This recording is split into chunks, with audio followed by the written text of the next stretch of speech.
Assalamualaikum warahmatullahi wabarakatuh. Oke, pada video kali ini kita akan membahas soal ujian KSM tahun 2023 untuk tingkat kabupaten kota jenjang MTS ya untuk mata pelajaran IPA. Oke, langsung kita mulai pembahasannya dari nomor pertama. Kita baca dulu soalnya. Allah menciptakan alam semesta dengan teratur dan terukur sebagaimana dalam Quran surah Al-Furqan ayat 2 yaitu. Oke, teman-teman bisa baca sendiri untuk ayat Al-Qur'annya. Kita langsung masuk ke pertanyaannya ya. Dari ayat tersebut, jika kita telaah dengan ilmu fisika, ternyata setiap fenomena alam yang berkaitan dengan entitas fisis yang kemudian dikenal dengan besaran ya. Di antara sifat besaran, ada yang memiliki sifat ekstensif dan ada juga yang memiliki sifat intensif. Besaran berikut yang bersifat intensif adalah titik-titik. Nah, untuk bisa menjawab soal ini, maka kita perlu terlebih dahulu mengetahui apa itu perbedaan sifat ekstensif dan sifat intensif dalam suatu besaran. Kita mulai dari yang pertama yaitu sifat ekstensif. Sifat ekstensif atau sifat yang melekat pada besaran ini adalah sifat-sifat di mana dia itu dipengaruhi oleh jumlah zatnya. Jadi sifat ekstensif itu dipengaruhi oleh jumlah zat atau bergantung pada jumlah zat. Jadi kita tuliskan seperti ini ya, sifat ekstensif itu bergantung pada jumlah zat. Kemudian yang kedua, sifat intensif. Nah, berarti kalau ekstensif itu bergantung pada jumlah zat, intensif itu berarti sifat pada besaran yang tidak bergantung pada jumlah zat. Atau bisa kita katakan tidak dipengaruhi oleh jumlah zat ya. Oke, kita sudah tahu definisinya, lalu kita lihat satu persatu ya. Kita akan mulai dari mencari apa aja besaran-besaran yang memiliki sifat ekstensif dari sini ya. Yang pertama kita lihat dulu. Yang paling mudah kita pahami adalah massa ya. Massa itu semakin banyak jumlah zatnya, otomatis massanya juga akan semakin besar. Maka massa itu termasuk sifat ekstensif ya. Kita beri tanda yang termasuk sifat ekstensif itu massa yang pertama. Yang kedua jelas volume.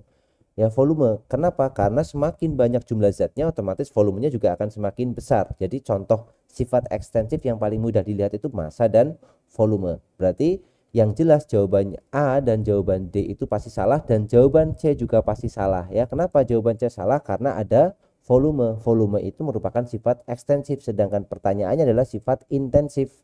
Maka sudah pasti kita bisa jawab jawaban yang betul adalah jawaban yang B. Nah, kemudian di sini ada tekanan dan temperatur ya, betul. Tekanan dan temperatur itu termasuk sifat intensif. Jadi dia tidak dipengaruhi oleh jumlah zat.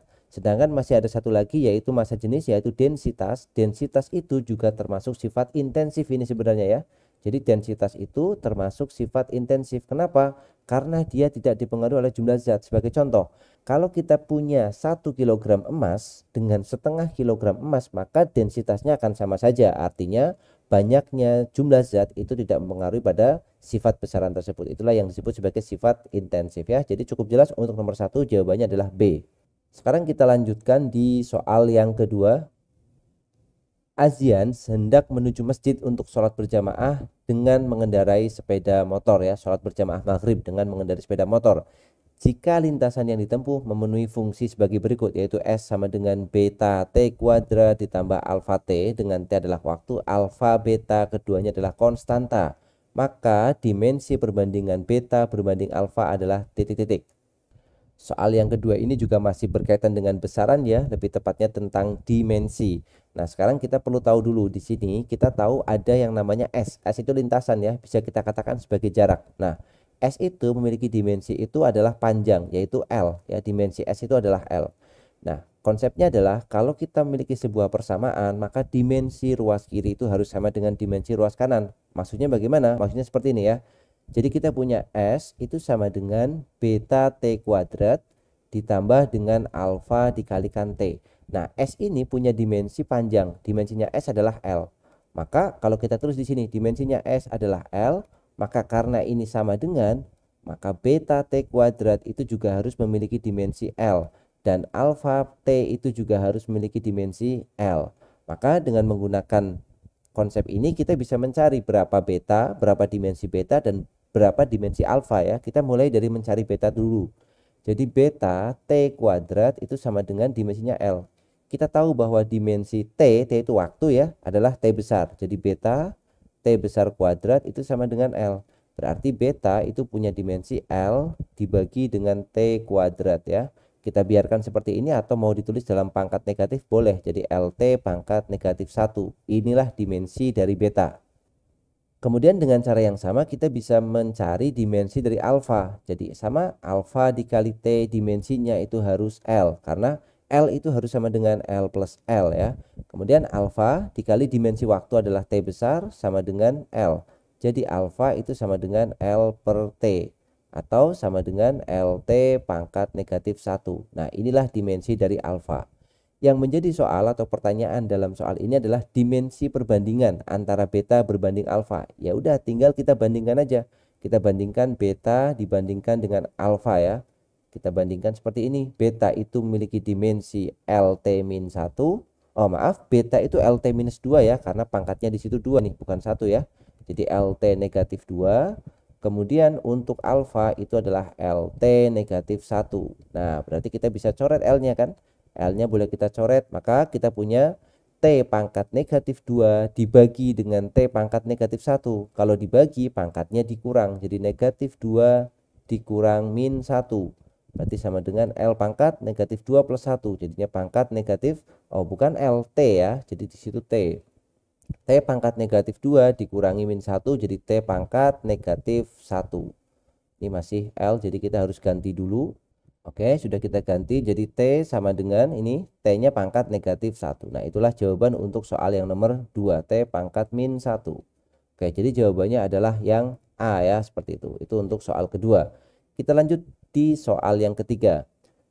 Di soal ketiga ini soal yang kalau kita lihat sekilas berkaitan dengan gerak ya. Sebuah bus yang membawa rombongan jamaah haji Indonesia hendak menuju Madinah dengan kecepatan yang dapat digambarkan grafik di bawah ini. Oke, ini ada grafik kecepatan terhadap waktu. Grafik percepatan terhadap waktu di bawah ini yang memiliki kesesuaian makna dengan grafik di atas ya. Oke ya, jadi kita diminta untuk mengkonversi atau mengubah dari grafik kecepatan waktu menjadi percepatan waktu. Oke, kita akan gambarkan dulu grafiknya seperti ini. Kita gambarkan saja di sebelahnya lalu kita ambil kesesuaiannya ya nanti ya. Jadi kita gambarkan seperti ini. Ini adalah grafik untuk percepatan terhadap waktunya. Kita tulis di sini A terhadap T. Kita lihat grafiknya untuk yang kecepatannya sesuai dengan soal ya. Jadi kita punya mula-mula dia punya kecepatan antara 4 dan 6 ya. Misalkan 5.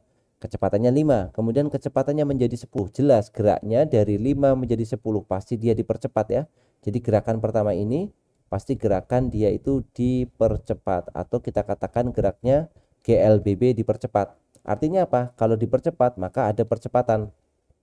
Dan grafiknya itu grafik lurus, berarti percepatannya di sini konstan. Maka kondisi pertama adalah benda tersebut harus atau bus ini berarti ya harus memiliki percepatan konstan yang bernilai positif dari detik ke 0 sampai detik ke 1. Kita gambarkan seperti ini.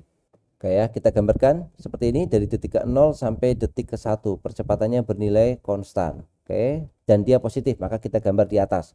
Kemudian dari detik ke 1 sampai detik ke 4 atau detik ketiga ya di sini ya. Oke, jadi yang kedua adalah segmen ini. Apa yang terjadi di segmen ini? Ternyata pada segmen ini itu kecepatannya konstan. Nah, di sini dia punya kecepatan yang bernilai konstan. Artinya apa kalau kecepatannya konstan? Kalau dia punya kecepatan konstan berarti percepatannya sama dengan 0 ya. Jadi ini kita punya segmen yang kedua, percepatannya harus 0 dari detik ke berapa? Detik ke 1 sampai habis di detik ketiga. Jadi dari 1 ke 3 dia memiliki percepatan yang bernilai 0. Kita gambarkan seperti ini. Oke ya, sudah kita gambar detik ke 1 sampai detik ke 3 dia memiliki percepatan 0. Nah, sekarang kita lihat apakah sudah ada yang sesuai.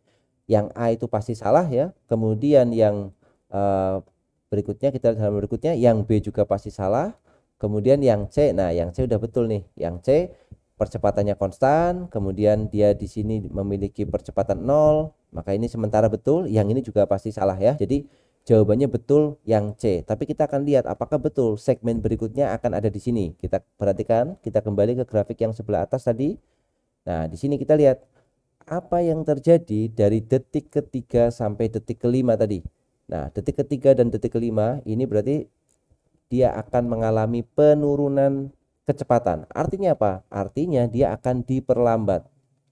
Nah, kalimat diperlambat atau kata diperlambat bisa kita nyatakan dalam bentuk lain atau dalam kalimat lain. Apa itu diperlambat? Artinya percepatannya negatif ya. Diperlambat itu artinya kan dia memiliki perlambatan.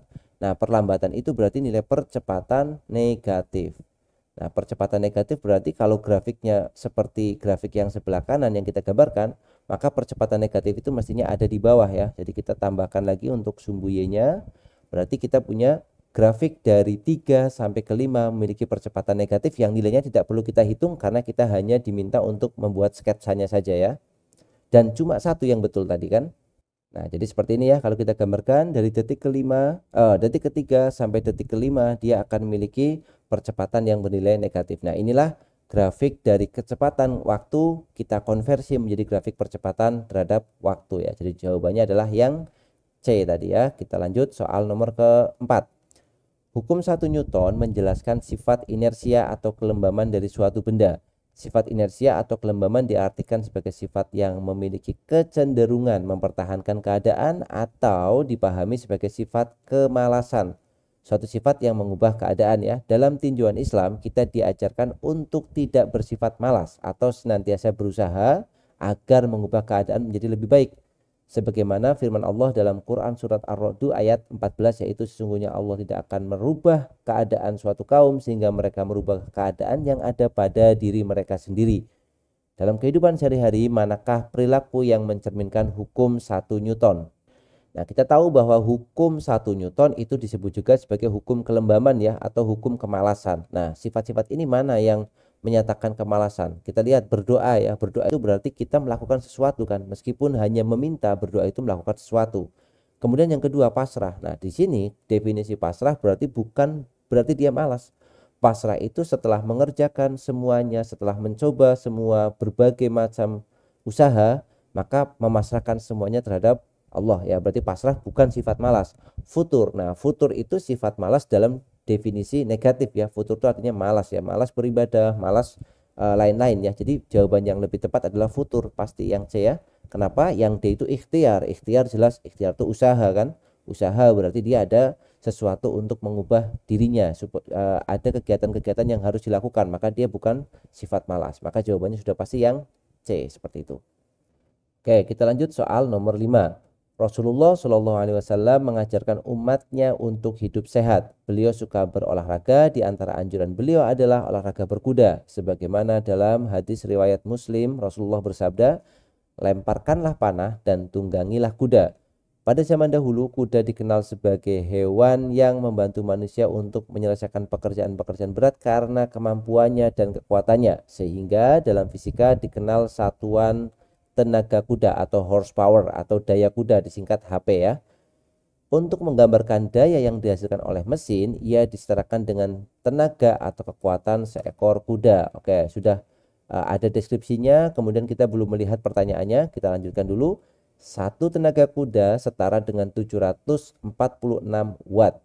Jika sebuah mesin memiliki daya 100 tenaga kuda, maka waktu yang diperlukan mesin untuk mengangkat beban 2238 ini 2, atau 2000 ini ya. Jadi 2, mestinya 2, ya. 2,2380 kiloton setinggi 10 meter adalah titik-titik. Oke, kita akan menggunakan nilai gravitasi 10 ya. Jadi di sini karena ini kiloton, maka kita ubah dulu ke dalam kilogram ya. Jadi ini 2, yang pertama kita ubah dulu satuan masanya dalam kilogram. Jadi M itu sama dengan 2,238 dikalikan kilo itu berarti kan 10 pangkat 3 ya. Kemudian ton, 1 ton itu ada 1000 kilogram. Jadi ada lagi 10 pangkat 3 ya. Jadi di sini 1000 yang pertama kita dapat dari kilo, 1000 yang kedua kita dapat dari ton. Maka ini satuannya sudah dalam kilogram. Atau kalau kita sederhanakan ya, yang 10 pangkatnya kita sederhanakan di sini kita kalikan. Maka kita dapat 2,238 kali 10 pangkat 6 kg. Nah, inilah masanya ya. Kemudian di sini kita punya data daya. Dayanya adalah 746 watt. Jika sebuah mesin memiliki ini konversinya 1 HP itu 746 watt dan mesinnya memiliki 100 tenaga kuda. Maka kita punya powernya, P-nya itu adalah 100 HP.